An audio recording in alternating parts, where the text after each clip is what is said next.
नाज़रीन आदाब, मैं खालिद शहबाज। गवाह न्यूज़ में आपका खैर मक़दम है। बीजेपी हुकूमत में अक़लियतों को अपनी जान माल, ज़बान और तहज़ीब की बक़ा के लिए हर रोज़ आजमाइशी मरहले से गुजरना पड़ता है। मजहबी मामलात में तो दखल अंदाजी का सिलसिला जारी है। अब इनकी तहज़ीब और ज़ुबान के साथ भी इम्तियाज़ी सलूक शुरू हो चुका है। उर्दू अगरचे के तमाम हिंदुस्तानियों की ज़ुबान है, इसके बावजूद इसके साथ हुकूमत का सलूक अफसोसनाक है। दूरदर्शन दिल्ली और आकाशवाणी से उर्दू बुलेटिन का सिलसिला फ़िलहाल ख़त्म हो चुका है, जो आज़ादी के 70 बरस के दौरान पहला अफसोसनाक वाक़या है। एशिया टाइम्स दिल्ली के चीफ एडिटर जनाब अशरफ अली बस्तवी ने दूरदर्शन और आकाशवाणी के उर्दू बुलेटिन की बहाली के लिए मुहिम का आगाज़ किया, जिसे कामयाब बनाने के लिए उर्दू दुनिया और सेकुलर अवाम को अपना रोल अदा करना होगा। कभी धर्म संसद के नाम पर मुसलमानों के कत्लेआम की बात कही जाती है, तो कभी कुरान में तरमीम या तहरीफ का एलानिया कोशिश की जाती है। इबादत गाहों पर हमले किए जाते हैं। अब तो बहुत सारे माइनॉरिटी NGOs को फ़ंड की वसूली पर भी पाबंदी लगाई गई है, जो एक सेकुलर और जमहूरी मुल्क के लिए ज़ेब नहीं देता। मेघालय के गवर्नर सत्यपाल मलिक ने मिस्टर नरेंद्र मोदी को घमंडी करार दिया। इन्होंने कहा कि वो किसानों के मसाइल पर मिस्टर मोदी से जब बातचीत कर रहे थे तो इनका रवैया घमंडी था। जब इनसे कहा गया कि 500 लोग एहतजाज में मर गए तो मोदी ने कहा, क्या मेरे लिए मरे हैं? जिस पर सत्यपाल ने इनसे कहा कि हाँ, आपके लिए ही तो मरे हैं, आप राजा बने हुए हैं।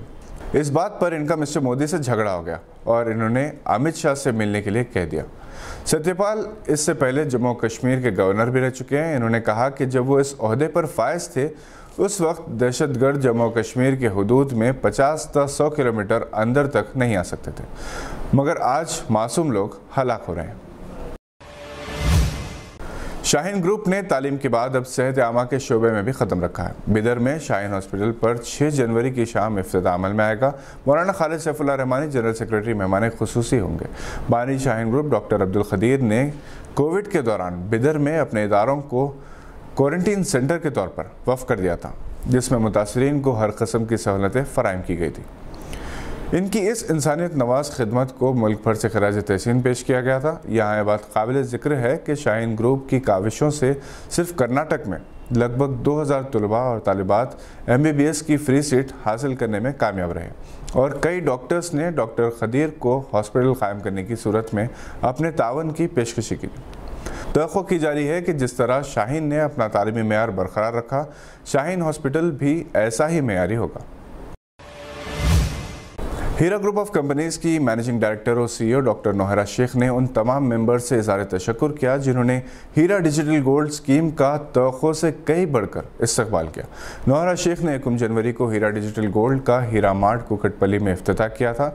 डिजिटल गोल्ड यूनिट्स या सोने की शक्ल में इलेक्ट्रॉनिक करेंसी है जो सारी दुनिया में काबिल कबूल है। मार्केट की गिरावट का इस पर असरअंदाज नहीं होता। डॉक्टर नोहरा शेख ने बताया कि हीरा डिजिटल गोल्ड प्लान के लिए कोई भी बालिग फ़र्द ऑनलाइन अपना रजिस्ट्रेशन करवा सकता है। कोई भी हीरा डिजिटल गोल्ड प्लान के ज़रिए अपने HTG प्लेटफॉर्म अकाउंट का इस्तेमाल करते हुए गोल्ड ख़रीद सकते हैं। ख़रीद व फ़रोख्त कम अज़ कम 1 ग्राम सोना मार्केट की कीमत के मुताबिक की जा सकती है। ये गोल्ड साल के 12 महीने बशमूल सरकारी तातीलात में भी ख़रीदा जा सकता है। सोने की हर नई कीमत वेबसाइट पर देखी जा सकती है। हीरा डिजिटल गोल्ड प्लान के मेंबर्स अपना गोल्ड फ़रोख्त भी कर सकते हैं। बज़्म इत्तेहाद हैदराबाद चैप्टर की पहली फैमिली पार्टी सदर बज़्म मोहतरम अहमदुद्दीन अवैसी साहब की सरपरस्ती और नायब सदर ग्लोबल बज़्म इत्तेहाद जनाब मोहम्मद यूसुफ़ुद्दीन अमजद की ज़ेर निगरानी अल-अमूद फार्म एंड इवेंट्स पर मुनक़िद हुई, जिसमें बज़्म के मुशीर आला हसन बायज़ीद, सरपरस्त मोहम्मद अबैदुर रहमान, मोहम्मद अली नैयर जनरल सेक्रेटरी और दीगर हज़रात ने शिरकत की। बड़ों और छोटे लड़कों और लड़कियों के लिए भी मुख्तलिफ स्पोर्ट्स का अहतमाम किया गया। इस दिलचस्प शाम का सबसे दिलचस्प हिस्सा ये रहा कि इस्लामिक क्विज़ भी मुनक़िद किया गया था, जिसमें इस्लामी तारीख़ के बहुत ही मालूमाती और अहम 30 सवालात को जनाब मोहम्मद यूसुफ़ुद्दीन अमजद ने अपने मखसूस और मुतासर अंदाज में पेश करके हाज़रीन महफिल से जवाब तलब किए, जिसमें ख़वातीन और हज़रात ने बहुत शौक़ से बढ़ चढ़कर हिस्सा लिया। बांग्लादेश की टीम ने न्यूजीलैंड के खिलाफ पहले टेस्ट में अपनी पहली इनिंग्स में 6 विकेट्स पर 401 रन बना लिए। कप्तान मोइनुल हक, लटिनदास, मोहम्मद हसन और नजमुल हुसैन शांतो ने बेहतरीन बैटिंग करते हुए हाफ सेंचुरियां स्कोर की। इससे पहले न्यूजीलैंड की टीम ने अपनी पहली इनिंग्स में 328 रन स्कोर किए। हिंदुस्तानी क्रिकेट टीम के साबिक कप्तान HCA के सदर और तेलंगाना कांग्रेस के वर्किंग प्रेसिडेंट मोहम्मद अजहरुद्दीन ने जहीराबाद में जनाब मोहम्मद फरीदुद्दीन मरहूम साबिक वजीर के अरकान ख़ानदान से मुलाकात करके इन्हें पुरसा दिया।